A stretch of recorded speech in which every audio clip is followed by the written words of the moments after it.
Sick Girl is an excellent film. I'm a big fan of the Masters of Horror series. My favorite ones in the series were probably Jennifer, Pro-Life, and Imprint. And I didn't even know that wasn't even familiar with this episode, but I'm a huge fan of Lucky McKee.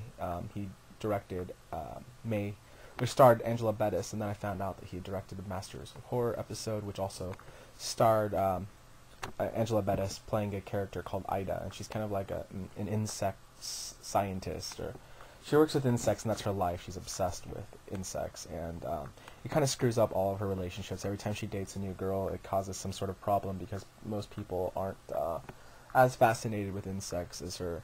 I just want to meet someone I connect with. You're into chicks, darling. That's a scientific impossibility. And so when she meets this new girl, well, she doesn't meet her, this new kind of weird girl starts hanging out at her work, just drawing pictures of fairies and stuff, and Ida kind of becomes obsessed with her, but she's really shy and doesn't know how to talk to her, and her coworker keeps like telling her, you know, that she's got to make a decision between the insects and getting some, basically. Babes or bugs? Can't have both. So she ends up taking this girl out, but she's trying to keep her insect life a secret. So do you have a DVD player? Because I thought maybe we could watch it at your place. All I have is a VHS. I'm sorry. You're going a little too fast for me.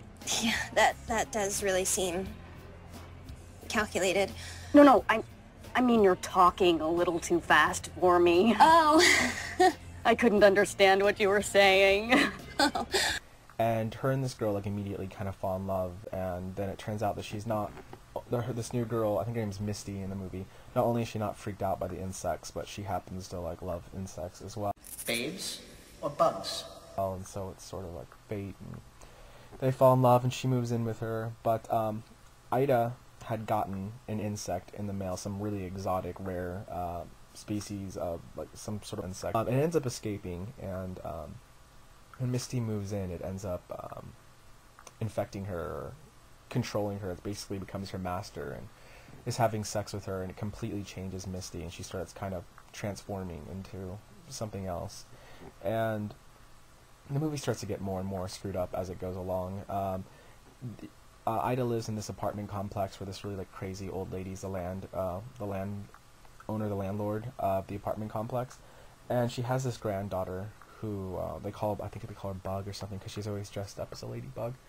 She really looks up to Ida, and the grandmother hates that because she thinks that, you know, Ida's living in sin because of her lesbian lifestyle, and she definitely doesn't hesitate to let her know. But as Misty's changing, she just becomes a little more hostile and a little less willing to put up with people's shit and people's inability to deal with their lifestyle.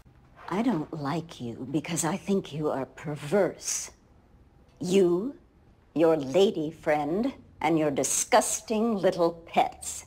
I don't want scum like you within a mile of my granddaughter. She's a good girl, and I don't want her exposed to a couple of dykes. Lesbos, fuzz bumpers, is that what you're trying to say? You afraid your precious little ladybug, she's gonna grow up one day and she's gonna like other ladybugs, Or maybe we're gonna infect her with some kind of pussy-eating virus, is that it? You are just foul.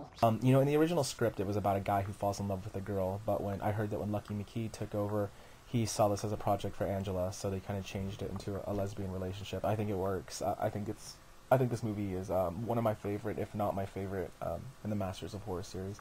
It has that old like monster movie camp feel to it, and it has a really great. I mean, it does sort of have a twist at the end, but it's not even the twist that's so great. Just the ending is pretty amazing, and I can't believe that this movie came out in 2007 and I didn't even discover it until like a few months ago or something. So if you haven't seen Sick Girl, you should definitely check it out, especially if you're a Lucky McKee fan or a Masters of Horror fan.